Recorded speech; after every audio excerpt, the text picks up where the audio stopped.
Welcome to The Explainer. Today, we are diving into the core phrases that are going to build your confidence in everyday English conversations. All right, let's jump right in. So, have you ever been there? You're in a conversation, maybe at work or meeting someone new, and your mind just goes blank. You're trying so hard to find the right English phrase, but all you get is that awkward silence. It's a super frustrating feeling, and honestly, we've all had it happen.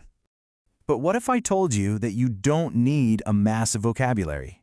Seriously, today we're going to build a powerful, really practical communication toolkit. We're going to focus on just a handful of essential phrases that will help you navigate pretty much any daily situation with a lot more ease and, you guessed it, confidence. Okay, so first things first, let's tackle one of the most common and maybe most stressful challenges. What do you actually say when you're totally lost in a conversation? Knowing how to handle this gracefully, that's a true communication superpower.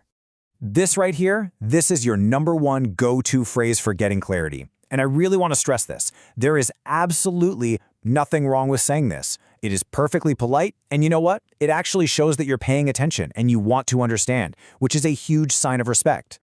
So when do you whip this one out? Well, maybe someone is speaking a mile a minute, or the topic is brand new and kind of complex.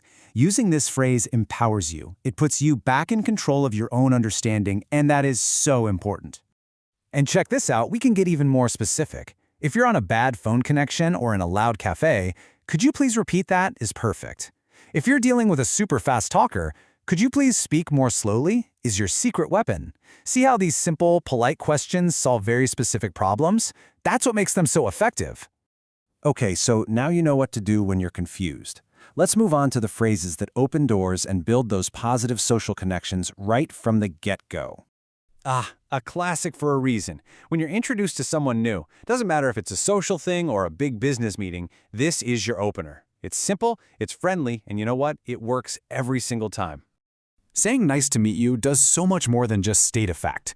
It sends a signal that you are present, that you're engaged, and that you're actually happy to be meeting them. It just immediately sets this warm, positive tone for whatever conversation is about to happen. Now, I want you to think of these three as like the foundation of everyday politeness. You've got thank you for showing appreciation, you're welcome as the classy response, and excuse me, what a workhorse. You can use it to get a waiter's attention, to politely get by someone on the bus, or for a small apology. Mastering these is just non-negotiable.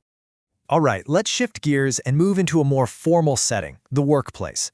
Here, using the right words can make a massive difference in how professional and collaborative you sound. And this slide just shows it perfectly. Look at the difference here. Instead of a direct command like send me the report, a tiny change to could you send me the report completely transforms it into a respectful request. It shows that you respect your colleagues' time, and that is the key to amazing teamwork. Ooh, this is a powerful one in a professional context. When something goes wrong, a deadline is missed, there's a technical glitch, this is how you formally and courteously show regret and take ownership of the situation. And using this phrase shows that you get it. You understand the impact the problem has on other people. It's not just about saying you're sorry, it's about acknowledging the disruption and showing that you're a responsible professional. That's how you build trust, even when things go wrong. All right, for our last section, let's go beyond just simple politeness. Let's talk about the phrases that help you actively build stronger, more supportive connections with the people around you. Seriously, never, ever underestimate the power of a genuine compliment. Recognizing someone's effort with a phrase like, wow, you did a fantastic job on that presentation is one of the fastest ways to build rapport and make someone feel really seen and valued. So here's the crucial point.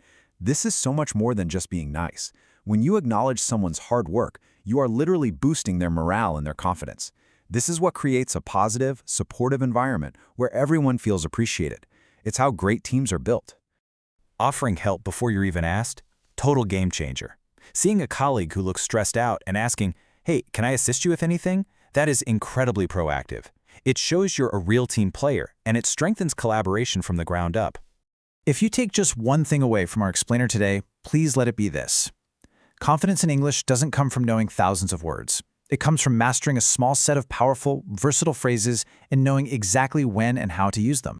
So, here's your action plan. It's super simple. Just pick one phrase we talked about today, just one, then find a situation where you can use it this week. Practice saying it out loud a couple of times so it feels natural, and then just do it. That one small step is how real, lasting confidence begins. So, I'll leave you with this question.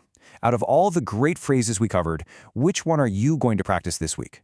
Your journey to more confident conversations, it starts right now with that single choice.